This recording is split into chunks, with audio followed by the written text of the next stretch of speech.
जीवित पुत्रिका व्रत कथा।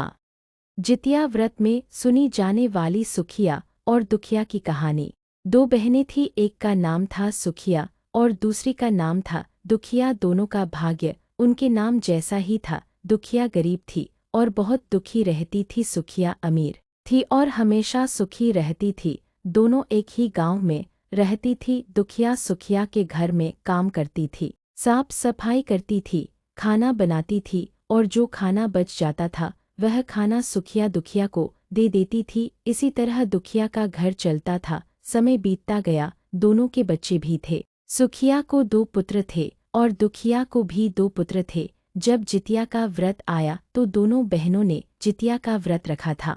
दुखिया सुखिया के घर में काम करती थी। व्रत के दिन दुखिया ने सुखिया के घर जो चावल फटका उससे जो खुर्दी निकला वह अपने लिए रख ली और साफ चावल सुखिया को दे दी। फिर साग को चुनी बढ़िया वाला साग सुखिया के लिए रख दी और जो डंठल था वह अपने लिए रखी। अब दुखिया ने सुखिया के घर सारा खाना बना दिया और अपने घर चावल की खुर्दी और साग की डंठल लेकर गई बनाने के लिए। खुर्दी का चावल और साग की डंठल बनाकर वह खाना अपने बच्चों को खिलाई और खुद भी खाए।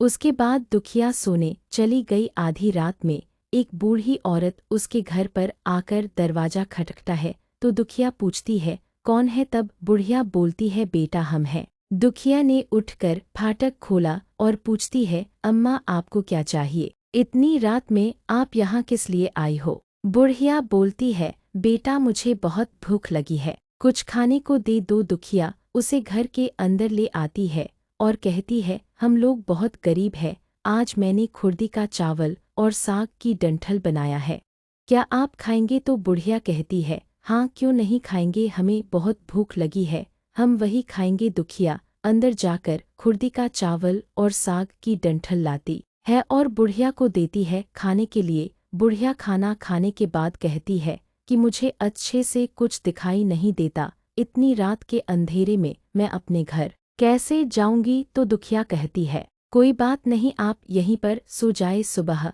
अपने घर चले जाना। तो बूढ़ी औरत दुखिया के घर में ही सो जाती है। फिर थोड़ी देर बाद उठकर बुढ़िया बोलती है, बेटा मुझे दीर्घ शंका लगी है, कहाँ करूं? तो दुखिया कहती है, मेरे घर में बाथरूम नहीं है, इसलिए आप उधर कोने में कर लीजिए। बुढ़िया पूछती है कि बेटा भड़ भड़ करे या छर छर करूं? दुखिया नींद में थी तो वह कहती है, माता जी भड़भड़ कर दो, मैं सुबह साफ कर दूंगी। फिर थोड़ी देर बाद बुढ़िया पूछती है कि बेटा मैं अपने हाथ कहाँ साफ करूं? तो दुखिया कहती है, आप मेरे सिर में अपने हाथ को साफ कर लीजिए। जब सुबह होती है तो दुखिया को यह सब सपने के जैसे लगता है कि सोते समय मुझे कोई सपना आया होगा। वह ज्यादा कुछ नहीं सोचती और नदी में नहाने के लिए चली जाती है। जब वह नदी में नहाती है और अपने बाल धोती है तो उसके बालों से होते हुए जो पानी बहता है वह सोने का पानी होता है। आसपास की सभी महिलाएं यह देखकर चकित हो जाती है और कहती है कि तुम्हारे बालों से तो सोने का पानी गिर रहा है, क्या बात है? फिर उसे रात की सारी बात याद आती है। वह दौड़कर अपने घर की ओर भागती है, यह सोचकर कि उसका घर दीर्घ शंका से गंदा हुआ होगा, पहले उसको साफ करना होगा। जब वह अपने घर में जाती है तो देखती है कि घर के हर कोने में ढेर सारा सोना बिखरा पड़ा होता है। यह सब देखकर दुखिया बहुत खुश हो जाती है और सोचती है कि जीतमान बाबा की कृपा है, यह सब जो माता का रूप धारण करके मेरे घर आए और मुझे इतना आशीर्वाद दिए। अब दुखिया अमीर हो जाती है और सुखिया के घर जाकर काम करना बंद कर देती है। दुखिया जब अपना व्रत पूरा करती है तो अपने पुत्रों से कहती है कि जाओ मौसी के घर से तराजू लेकर आओ, यह नापने के लिए कि यह सोना कितना है।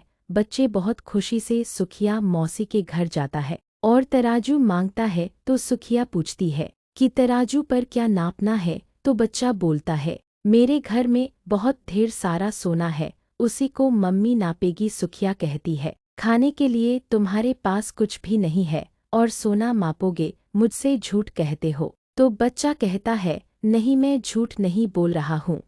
सुखिया सोचती है, जब तराजू मांगा है तो कुछ ना कुछ तो जरूर नापना होगा, इसलिए वह तराजू के पीछे गोंद लगा देती है ताकि जो भी नापेगा वह थोड़ा सा इसमें चिपक जाएगा। दुखिया जब तराजू पर सोना नापती है तो कुछ सोने का टुकड़ा उस गोंद में चिपक जाता है। जब बच्चा तराजू लौटाने आता है तो सुखिया उसको उलट पुलट कर देखती है तो उसे तराजू में सोना लगा हुआ मिलता है। सुखिया सोचती है उसके घर में जरूर कहीं से आया होगा, इसलिए वह कई दिन से काम पर भी नहीं आ रही है। सुखिया उसके घर जाकर देखती है कि आखिर यह सोना कहाँ से आया। जब सुखिया दुखिया के पास जाकर पूछती है कि तुम्हारे पास इतना सोना कहाँ से आया कि तुम तराजू मंगाई नापने के लिए, तो दुखिया उस रात की सारी कहानी अपनी बहन सुखिया को बताती है। दुखिया का मन एकदम सच्चा था, इसलिए वह सब कुछ बता देती है। लेकिन सुखिया के मन में लालच आने लगा कि दुखिया के पास हमसे भी ज्यादा धन आ गया है। अब अगले जितिया में मैं भी खुर्दी का चावल और साग की डंठल बनाऊंगी। फिर अगले साल जितिया का व्रत दोनों बहनों ने रखा। सुखिया के पास हर तरह का सुख था और धन भी था, फिर भी वह जितिया के दिन चावल फटक कर साफ चावल फेंक देती है और खुर्दी अपने पास रख ली। साग को तोड़कर पत्तियां फेंक दी और डंठल अपने पास रख ली और वही बनाई खा पीकर पूजा पाठ करके सोने चली गई। फिर आधी रात में उसके घर में भी बुढ़िया आई और दरवाजा खटखटाती है। सुखिया उसका इंतजार कर रही होती है। वह तुरंत दरवाजा खोलकर बुढ़िया को अपने घर के अंदर ले आती है। बूढ़ी बोलती है, मुझे बहुत भूख लगी है, कुछ खाने को दे दो। तो सुखिया कहती है, मैंने खुर्दी का चावल और डंठल का साग बनाया है। बुढ़िया बोलती है, कोई बात नहीं, मैं खाऊंगी। तो सुखिया परोस देती है। वह खाना खाने के लिए और सोने चली जाती है। बुढ़िया बोलती है, मैं घर नहीं जा सकती, मुझे दिखाई नहीं देता। तो सुखिया कहती है, कोई बात नहीं, आप यही सो जाओ। थोड़ी देर बाद बुढ़िया फिर बोलती है कि मुझे दीर्घ शंका लगी है, कहाँ करूं?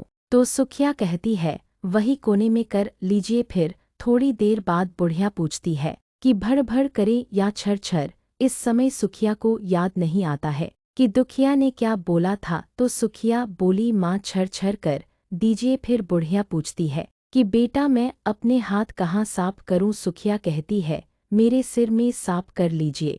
बुढ़िया अपना हाथ सुखिया के सर में साफ कर लेती है। जब सुखिया सुबह उठती है तो उसका पूरा घर गंदगी से भरा पड़ा होता है और उसके बाल में भी बहुत गंदगी लगी होती है। यह सब देखकर सुखिया बहुत दुखी हो जाती है और उसे बहुत गुस्सा भी आता है। वह अपनी बहन दुखिया को बुलाती है और उससे गुस्से से कहती है कि तुमने हमसे झूठ कहा और मेरा पूरा घर गंदा करवा दिया। तो दुखिया पूछती है कि तुमने क्या कहा था, भर भर या छर छर? तो सुखिया कहती है, मैं तो छर छर बोली। दुखिया कहती है, यहीं पर तो तुमने गलती करी और तुम्हारे पास तो सब कुछ था, किसी चीज की कमी नहीं थी, फिर भी तुमने लालच किया। मेरे पास तो कुछ भी नहीं था, तुम्हारे पास तो सब कुछ था। तुम्हारे घर जीतमन बाबा भेष बदल कर आए, लेकिन फिर भी तुमने उन्हें अच्छा खाना नहीं परोसा। मेरे पास तो कुछ भी नहीं था, इसलिए मैंने उन्हें खुर्दी का चावल और डंठल का साग परोसा था। तुमने अपने घर आए भगवान का अपमान किया, सब कुछ रहते हुए भी तुमने साग और भात खिलाया। पूर्णविराम, तुम्हारे पास सब कुछ होते हुए भी तुम्हें लालच नहीं करना चाहिए था, इसलिए तुम्हारे साथ बुरा हुआ। दोस्तों, आपको यह कथा कैसी लगी कृपया कमेंट करके जरूर बताएं। वीडियो पसंद आया हो तो लाइक करें और ऐसे ही और भी बहुत सारी कथाओं को सुनने के लिए हमारे चैनल को सब्सक्राइब जरूर करें। धन्यवाद।